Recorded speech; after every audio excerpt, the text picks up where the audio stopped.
Hello, greetings to everybody and welcome to Acadex Cognitive. Today we are going to be looking at this lesson in constitutional law.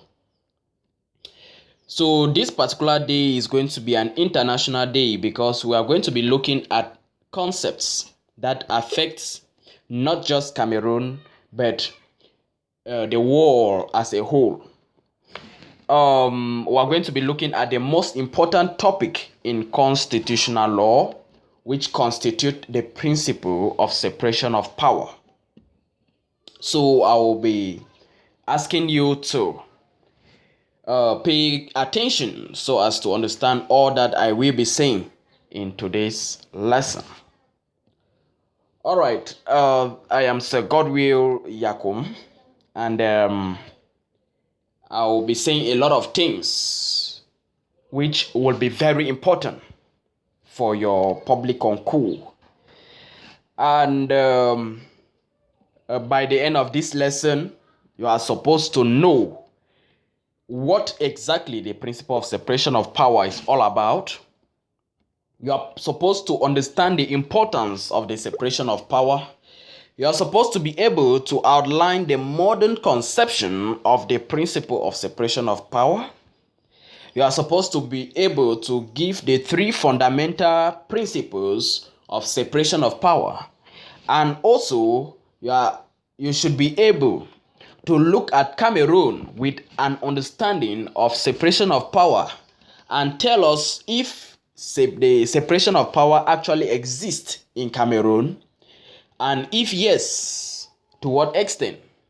You should be able to look at the limitations or the manners in which the Cameroon's constitution has violated the principle of separation of power.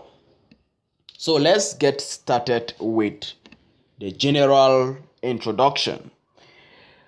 The separation of power, we abbreviate it as SOP, is a fundamental concept in governance, ensuring that state power is evenly distributed among three branches of government.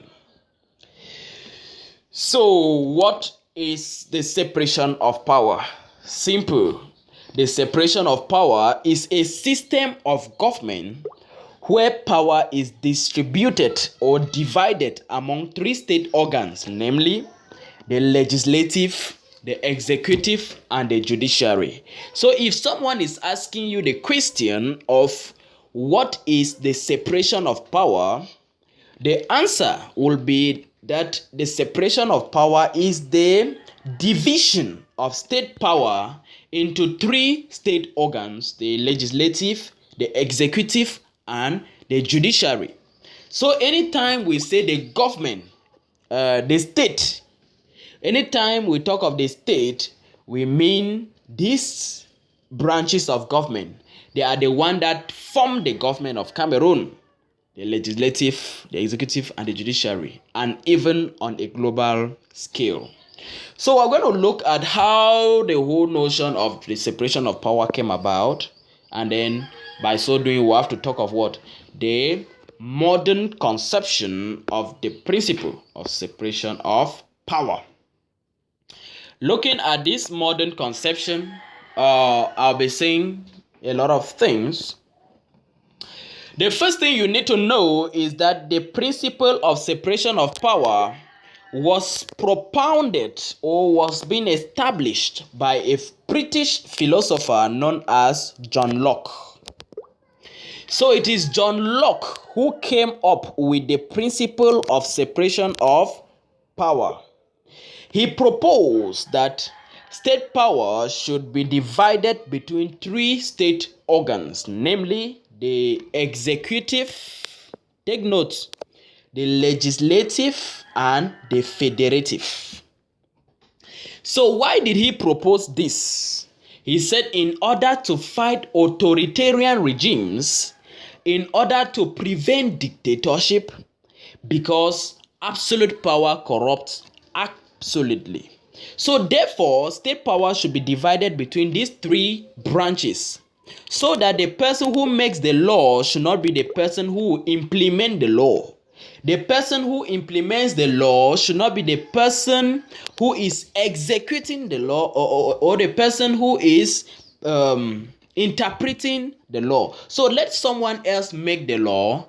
Let an institution make law, another institution they interpret the law, and then another institution should be there to execute the law. So that was the idea of John Locke, a British philosopher. Then he came up with the principle of separation of power. After some years, a French philosopher came up from a school of thought in 1748 with another conception. But before we look at his own idea, I would like us to look at what John Locke proposed for the separation of power. He said this state power should be divided between three state institutions, namely the judiciary, the executive. There was no judiciary. There was no judiciary under John Locke's proposition. We have the executive, the legislative, and the federative.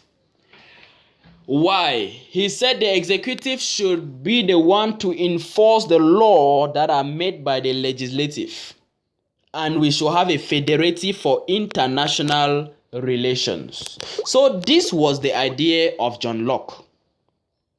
Now, in 1748, a French philosopher, Charles Louis de Secondat, popularly known as Montesquieu, after reading the work of John Locke and conducting a study about because he went to Britain and he saw the way the British political system is functioning, and he decided to write a book that was titled L'Esprit de Loi, meaning the spirit of the law, in 1748. In his book titled The Spirit of the Law, Montesquieu stated that state power should be divided between three institutions. Now, look at the institution: the executive, the legislative, and the judiciary. So it is Montesquieu who came up with the three arms of government that we have today.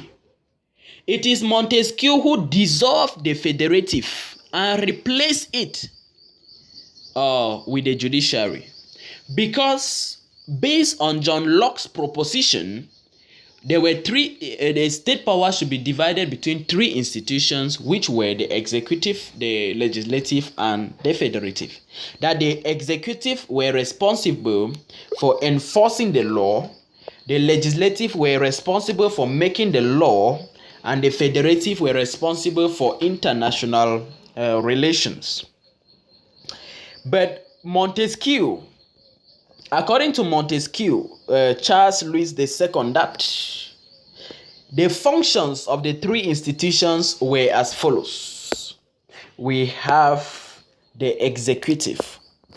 He said the executive, they should administer the country, and that means they should execute the law, they should enforce the law, and they should also be responsible for international relations. He said the legislative should be lawmakers. They should make the law and control the government. And the judiciary should be responsible for settling dispute in accordance with the law and also interpretation of the law. So Montesquieu is the one with the idea that the federative should be annulled, and this function, the function of the federative, should be assigned to the executive. The international relations function of the federative should be exercised by the executive. And then he created a new arm, that is, he introduced a new branch known as the judiciary, which he introduced to exercise judicial powers, to pass judgment with respect to the law, and also to interpret the law. It will be dangerous if the same person who who is supposed to enforce the law is the same person who is going to judge, or the person who makes the law is the person who is judging, or the person who makes the law is still the person interpreting the law. So now, looking at this principle of separation of power, what are the importance of the separation of power? Simple. The separation of power is there to fight dictatorship. What is dictatorship? It's simply the opposite of democracy. You know, according to the American president Abraham Lincoln, he said democracy is the government of the people, for the people, and by the people. And the opposite, the direct opposite of democracy is what? Dictatorship. So to fight dictatorship, we need a strict separation of power between the three state organs. The separation of power prevents the abuse of power, abuse of discretion. Separation of power promotes accountability. Separation of power fights arbitrariness. It prevents arbitrary governance. That's what I mean. The separation of power protects fundamental rights and freedoms and liberty of the people, of the citizens. The separation of power is a cardinal principle in any country that calls itself a democratic state. As a matter of fact, when you read the 1789 French Declaration, it clearly states that in any country where there is no separation of power, there do not exist a constitution. So according to the 1789 French Declaration, the presence or the existence of a constitution in a country should be by virtue of the existence of separation of power. Because the constitution is that document that shares the state powers, that the executive will have the power to do this, to do this, to do this. The judiciary will have the power to do this, to do this, and so on. So a country without this a separation of power do not have the right to possess a constitution. Now, to better understand the principle of separation of power, I'll be saying three things.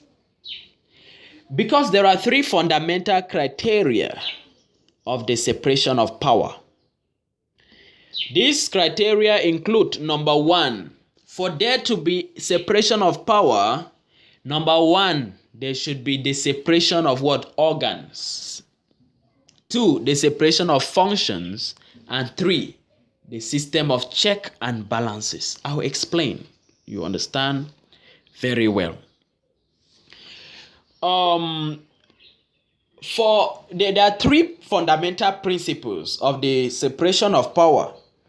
So for you to know, if you want to check that in Cameroon, is there separation of power in Cameroon? You'll be looking at these three principles. The first principle is to the effect that each branch of government should operate independently with strict powers and responsibility. What do we mean here? It means that the president of the republic cannot, in short, it simply means that no one person should be a member of any of the two branches in government. That means one person cannot be a member of the executive. You cannot be a member of the executive at the same time you are a parliamentarian. It's not possible under the principle of separation of power. So for the existence of the separation of power, no one person should be able to occupy position within any two branches of government or the three. So you who is an executive, you will remain an executive. You cannot also be a judge while you are a minister. So the president cannot be a parliamentarian. The prime minister cannot be a magistrate, or the president of a court. A parliamentarian cannot be a magistrate. So no one person can be a member of the three arms of government or any two of them. That is the first thing. So now number two, separation of function. Here it means that functions that are reserved for the parliament should be exercised uniquely or only exercised by the parliament. So an executive should not make the law. The lawmaking power should be given only to the parliament. The judicial power should be given only to the judiciary. That means to the courts. The people that have executive power, executive power should be confined only on the executive. That is the meaning. Meaning that a judicial authority should not make law and should not execute the law. They should simply interpret the law and make judgment, pass judgment in accordance with the law. The legislative should simply be making their law. That's what we mean by separation of function. An arm of government should not be doing what is attributed to another arm of government. Number three, system of check and balances. So the third principle of the third criteria in the principle of separation of power is that each of the organs must be able to check the activity of the other organ. Here we call it what? Check and balances. That means each branch of government should have the power to limit the action of the other branch of government. Why should this be? In order to prevent any branch of the government to become too powerful. Under the principle of separation of power, the three arms of government they are equal. They are equal because these powers are evenly distributed. It means that the executive is not more than the judiciary. And also, the judiciary is not more than the legislative. That is it. So, the three arms of government, the three organs, they are equal. So, they have to exercise a system of check and balances. Each branch should have a mechanism to control the other branch of government, preventing one branch of government to become from becoming too powerful. And this determines whether or not there exists separation of power in a country or not. Let's now look at the case of Cameroon. When you look at Cameroon, the constitution, you realize that the principle of separation of power is articulated in the constitution of Cameroon in its article 37 sub 2. Because when you read Article 37 sub 2 of the Cameroon Constitution, it states that the judicial arm of government shall be independent of the executive and the legislative. This is all what I've been explaining since. So what am I? I've been saying that the three arms of government, they are independent. Okay? So the Article 37 sub 2 of the Constitution is just confirming that the judiciary should be independent of the executive and the legislative, meaning that each of them is independent. Okay, so that's what the Constitution says. It's not just all. When you read the Constitution, you realize that the Constitution separates these three organs, okay, in chapters. In the first chapter, you have state and sovereignty. Then you go now to what? Executive power. After executive power, you go to legislative power, and after the judiciary powers. So the Constitution separates these three state organs into chapters, giving their attributions, their responsibilities, their powers, and their privileges. All right, ladies and gentlemen, in Cameroon, the head of state The President of the Republic, Commander-in-Chief of the Armed Forces, is an executive. So he is the head of the executive. So you need to know that in Cameroon, the executive is headed by two people. The President of the Republic, POR, President of the Republic, and the Prime Minister, PM. These are the two people that they head the executive arm of government. The President is the head of state, and the Prime Minister is the head of government. Then number two, we have the legislative arm. They also have two. We have the head of the the head of the legislative is the President of the Senate, and is assisted by the Speaker of the National Assembly. Then the judiciary. The head of the judiciary is the President of the Supreme Court. Yes, or the Chief Justice. Yes, the Chief Justice of the Supreme Court or the President of the Supreme Court, and is assisted by the Procureur General of the Supreme Court.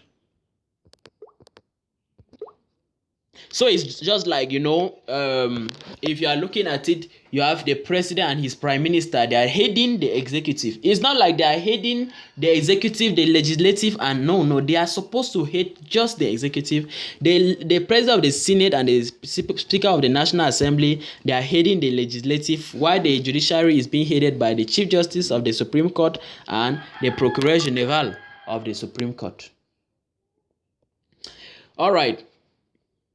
Now, but after looking at all this, is it enough? Is it really enough for us to conclude that there exists separation of power in Cameroon's constitution? Is it enough? The answer is no. Do you know that the constitution of Cameroon has violated the principle of separation of power? Let's look at it. So now we are going to be looking at how the Constitution of Cameroon has violated the principle of separation of power. So I would like you to pay attention here, because these are some of the things that directly affect you. In Cameroon, we are going to, for us to check if there's a violation or if Cameroon respect the principle of separation of power. Remember, I said when it comes to the separation of power, there are three fundamental principles.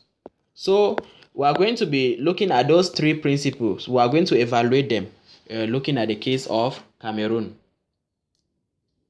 So the first principle says that no one person should be a member of any two of the three arms of government, or the three of them. So you cannot be a parliamentarian and an executive. So in Cameroon, is there any executive that doubles as a parliament, as a parliamentarian? We'll check that. Is there any? The answer is no. All right. Is there any executive who is a member of the judiciary? The answer is no. Is there any parliamentarian who is a minister? The answer is no. So that one is respected to an extent. I say to an extent because let's look at something. It's respected to an extent because when we look at that first criteria, you notice that, like I said, the president of the republic is an executive member. In fact, he is the head of the executive. But that same executive is the chairman of the Higher Judicial Council. The president of the republic is the chairman of the Higher Judicial Council. And the Higher Judicial Council is a judicial institution that governs the judiciary in Cameroon. So what are we trying to say here? If we are saying that the president is the chairman of the Higher Judicial Council, we are simply trying to say that the president is also the head of the judiciary. Because the Higher Judicial Council is the judicial institution that governs judiciary in Cameroon. And if the president is the head, it means he's the head of the judiciary. So this is a total violation of the principle of separation of power. Because we cannot say that a president is an executive and a judiciary. It's already violating the first principle that we stated above. Okay? Also, that's not all. The Minister of Justice and Keeper of the Seal, Minister of State, he has 3 offices in one. Minister of State, Minister of Justice, Keeper of the Seal, is a member of the executive. He's a minister. Okay, all the ministers, they are executive members. All the ministers, they are members of the executive. I repeat, all ministers. So it's just like the prime minister now is the head boy of all the ministers. That's how you should understand it. Because normally, all the ministers were supposed to be reporting to the president of the republic. But now, just imagine if all the ministers in Cameroon, they are reporting to the president alone. All the ministers are reporting to him. It is going to be too stressful for the president, and he's not going to be very effective. As a result, now he has the prime minister to assist him. So he passed order to the prime minister. The prime minister will pass the order down to all the ministries, and then the ministries will pass the order to the regional delegations. The delegations will pass the order to the divisional and subdivisional delegations, just like that. That's how public administration is carried out within the country. So now, you see, I was mentioning about the Minister of Justice and Keeper of the Seal. The Minister of Justice is a member of the executive, but in the function of the President of the Republic as the chairman of the Higher Judicial Council, he is assisted by the President. He is assisted by the Minister of Justice and Keeper of the Seal. What are we trying to say? We are saying that in the Higher Judicial Council, the chairman is the President of the Republic, and he is assisted by who? The Minister of Justice. He is assisted by Justice, the Minister of Justice.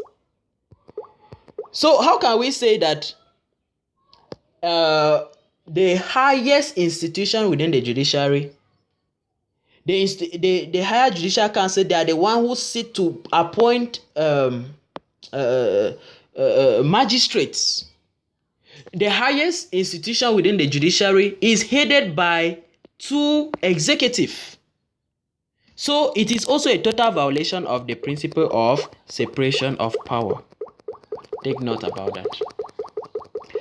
Now we're going to evaluate the second. We have already seen the first, and we'll look at that first. We are seeing that there are a lot of violations already. Yes, Cameroon, they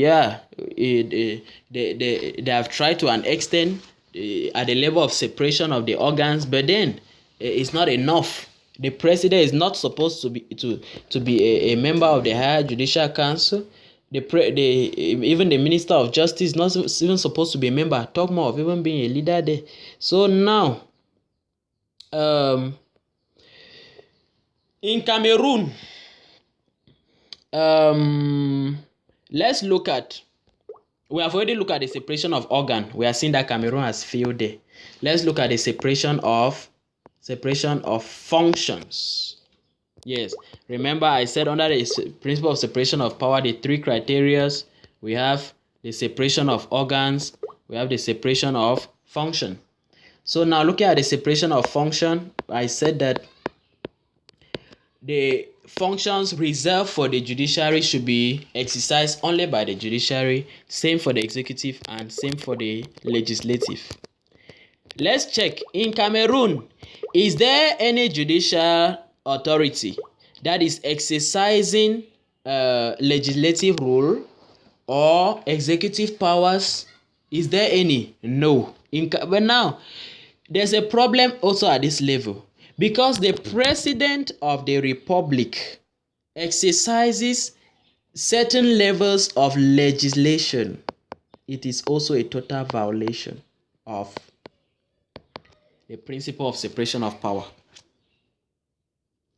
The president of the republic is an executive member, but The president has the power to make law by way of a decree.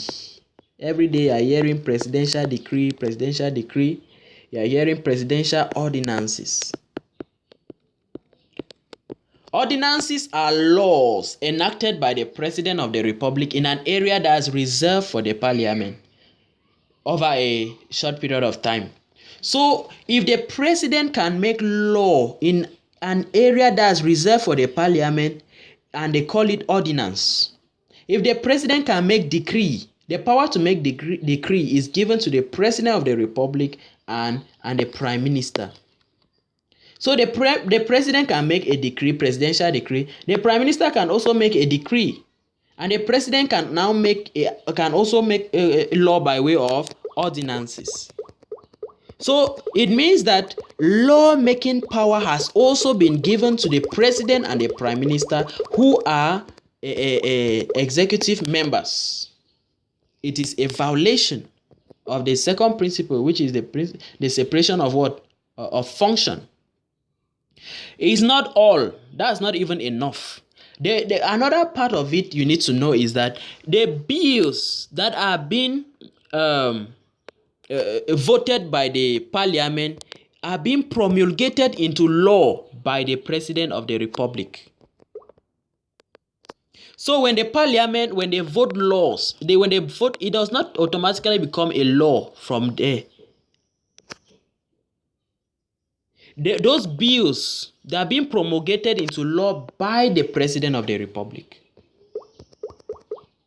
So when they deliberate on bills that are deliberated by, that have been deliberated on by the legislative, by the Parliament, of course, the National Assembly and the Senate, the representative of the people who got their office through election, except for the 30 appointed senators. So the President is the one who has to promulgate their bills into law.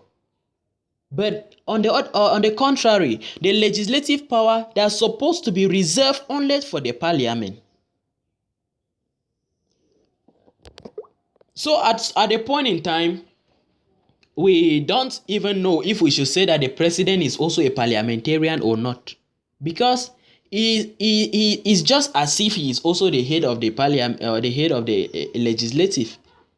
Imagine that the bills that are deliberated on, they have to be brought to the President for his ratification. He has to promulgate the bill into law. And if the President refuses to promulgate the bill into law, he will request for a second reading, which they will take it back. Yes, they will take the bill back to the National Assembly, back to the Parliament, and it will need a 2/3 majority vote of the members of Parliament for the President of the National House of Assembly to validate or to enact the law, which is very difficult to come by. 2/3 majority vote. So it simply means that when the bill comes, if the President of the Republic refuses to promulgate this, to enact this law, they have to take it back and carry out a vote. And to have a 2/3 majority vote is going to be difficult. Okay, now that's not even all. Okay, the President of the Republic has the constitutional right to dissolve the Parliament. I want you to imagine, just imagine, the President of the Republic, he has the constitutional right to dissolve the Parliament.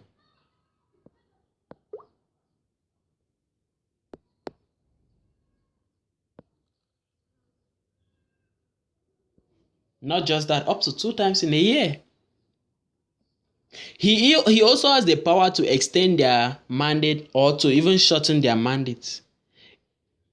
So here we see that the President is performing legislative function. It's a total violation of the principle of separation of power. The Parliament, they are supposed to be the one to determine their mandates by law. We have their mandate by law. We have parliamentary law, which determine their mandate, their privileges, and so on. their immunities. So now the president can extend their mandate, can shorten their mandate, can dissolve them. So it's you see how the president is executing legislative functions. Also, that's not even all. The executive in Cameroon, all these things I'm saying that in the case of Cameroon, the executive, they also control the judiciary.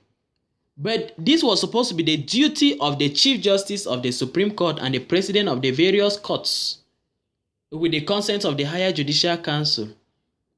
So the president, the executive controls the courts and determines that what they need. They are the ones to provide. So you see that it's not the judiciary is supposed to be an autonomous institution, and the constitution will go ahead and say that the president shall ensure the independence of the judiciary. How can a member of the executive be the one to ensure the independence of the judiciary? Okay. Now we have been able to look at that, and then we are seeing that the Cameroon has failed in the first two criteria, fundamental criteria of the principle of separation of power. Well, let's just continue. Let's check the third criteria now. The third criteria is what? Check and balances, meaning that each arm of government should have a mechanism that they can use to control the other arms of government. Yes, in Cameroon, there's a small progress at that level. If you check, you realize that the judiciary, they have a way of controlling the executive. Yes, they have a way of controlling the executive. How? You have the presence of the administrative courts. The administrative court is there to receive matters against the state. Yes, matters that arises between an individual and a state. The state here can be, for example, if the minister takes a decision that you see that it is going to affect you negatively as an individual, I mean, violate some of your constitutional right, of course, you can take it to the to the administrative court, and the decision of that minister will be cancelled. So we have the administrative court that is sanctioning administrative authority on daily basis. Yes, cancelling their decisions, and of course no administrator will want that, for example, a governor, a divisional officer, that they should cancel his decision like that. So as a result, before taking decision, they will make sure that their decisions are legally binding. Is that okay? So we have the administrative court is a tool in the hands of the judiciary to control the executive. We have the special criminal court, yes, which receive criminal matters from state authorities. For example, when a minister embezzles state funds or commits some kind of crimes, he is taken to the special criminal court. And the special criminal court has been sanctioning, of course, many ministers that have been sanctioned and sent to jail by the special criminal court. We even have the audit court, which investigates into accounts. It's also a way of controlling the executive. All right.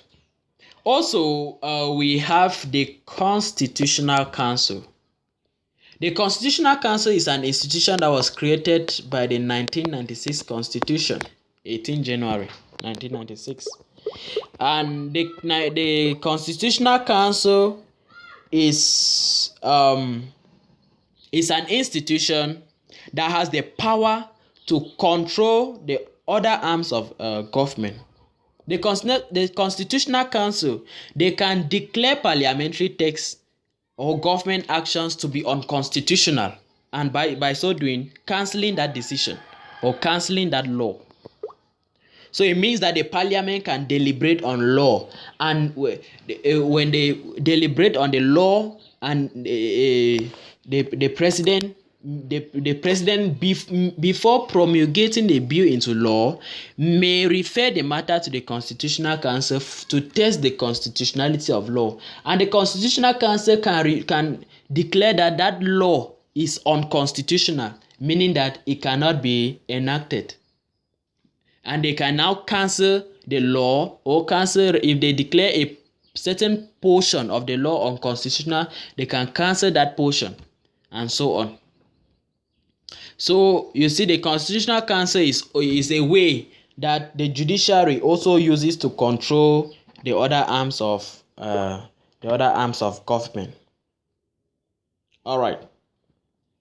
Now that's not all. We also have the legislative. How do they control the executive? We have the legislative. They have the power to impeach. Well, we know you have the court of impeachment of the president and the prime minister for some, like the parliament. They can impeach the president for high treason, and they can also impeach the prime minister. The parliament have the power to dismiss the prime minister. Yes.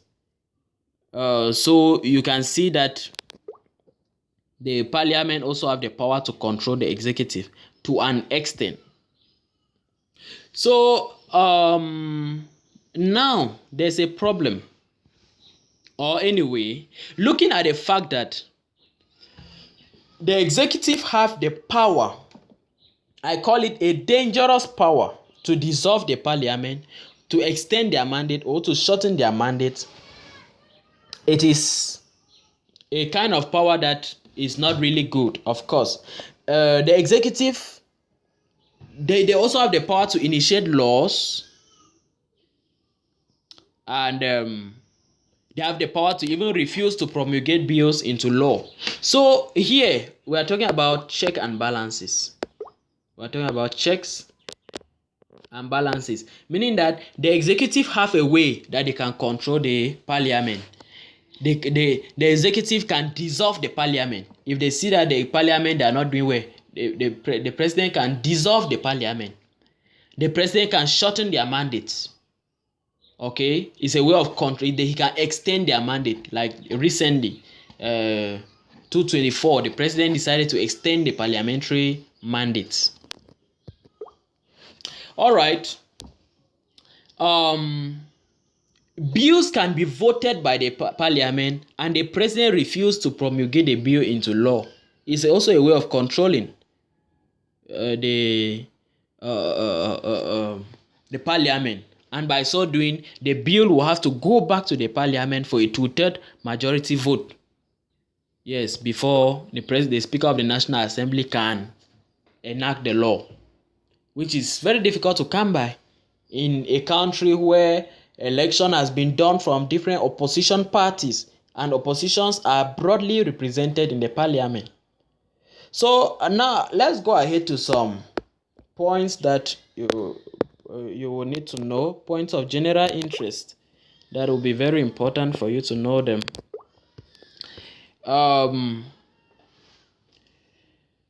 The first thing is that Cameroon does not have an effective system of check and balances because there is no separation of power.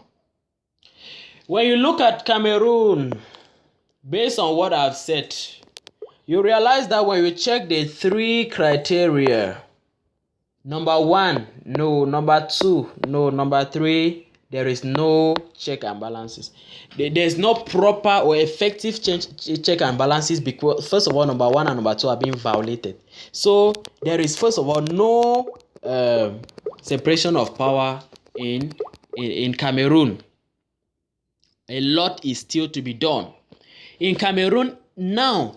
Even though we are saying that the parliament, they have the power to dismiss the prime minister, but now there's a red line, because in Cameroon, if the parliament dismiss the prime minister, they will automatically be dissolved also. So you see, the president is simply saying that, anyway, you people have the power to you people have the power to dismiss my prime minister, but be warned, if you dismiss my prime minister, you will automatically be dissolved. Meaning that if the parliament they dismiss the prime minister today, parliament will automatically be dissolved. So you see, it's a red line. It's a threat. It's a threat to such power, and the president will now have the exorbitant power that he can still reappoint that prime minister and then ask him to form a new government. It's a threat to the parliament. So that you now see that no matter how the government they are doing, whether they are doing well or not, the parliament can only talk, but they cannot do anything. We say they can impeach, they can dismiss the prime minister, but if they dismiss the prime minister, they will also be dissolved. So they will talk, at the end they will do nothing. So, which is not good for a growing country. Now, another point to note very well is that in Cameroon, the constitution gives the power to the president of the republic to ensure the independence of the judiciary. I said this already. Whereas the judiciary is an institution on its own, and they are supposed to have their independence automatically. So we are at the end, we are saying that the executive is becoming more powerful than the other arms of government, because the president of the republic cannot be the head of the executive. At the same time, he is indirectly the head of the legislative, indirectly the head of the judiciary. So here we are saying that there is no separation of power. First of all, there's no separation of organ, there's no separation of function, there's no check and balances. Now, a separation of power on a global scale, we are going to look at some great countries of the world, and the kind of separation of power they have, because there are two types. When we talk of separation of power, we have strict separation of power and we have flexible separation of power. In a strict separation of power, a country that has a strict separation of power, the powers are strictly separated. What is to be done by the judiciary is strictly only for the judiciary. You understand? There's no collaboration of power when it comes to a strict separation of power, and it's the contrary with flexible separation of power.